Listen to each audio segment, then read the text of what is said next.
običan kreten. On meni da kaže da sam ja običan kreten. Meni da kaže da sam običan kreten, ja koji hoću da razvijem osjećanje za Evropsku uniju među ove gene seljake. Da sam ja običan kreten, a ja razvijam osjećanje. Ja ne mogu da budem običan kreten, ja mogu da budem kreten u razvitku. Ja neću da izdam svoju državu. Čovjek koji je u stanju danas da izda svoju državu, taj je u stanju sutra da prevari ženu, da ti razbije naočare. Pa neću da se raspojavam sa te kretenje običan. Ja običan kreten. Podvuci ovo, počni sa veliko slovo, piši na ruke Evropskoj uniji. Od moje ime prezime a piše u diktat Alabić Panta. Alabić Panta, to si ti, napišeš, podvučiš i počni sa veliko slovo. I nemoj da razglaži, vidiš da od ovo će da se izbaci ovdje. I sjediš, možda se počne, jel? Dobra moja poštena i prepoštena Evropska unija. Evo nađo vremena da ti se javim,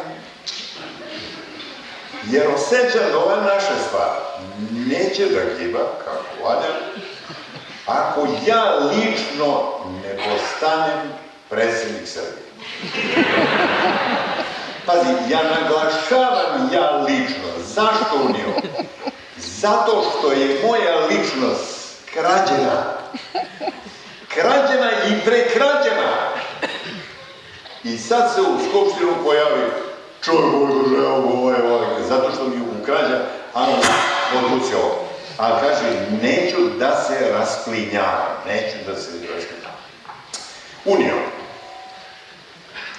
Ne namećem se ja da budem predsjednik zbog sebe. Ja se namećem zbog tebe, Unija.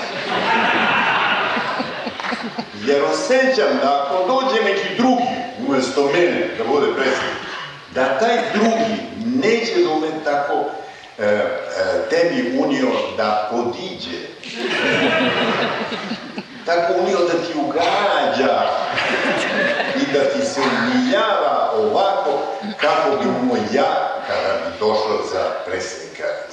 Ja sad da mi ispadne da ja olajavam ove što su na vlasti, ali vidim da ti idu na živcu. Pa osjećam, dosadno, ne razmišljaju domaćinski. Oni ne razmišljaju da kad se uvati za nešto, evo sad se uvatili za ovo Kosovo ko čičak za jaje. Te manastiri, te groblja, te ovo, šta groblja? Ne razmišlja se domaćinski. Na primjer, na prvo.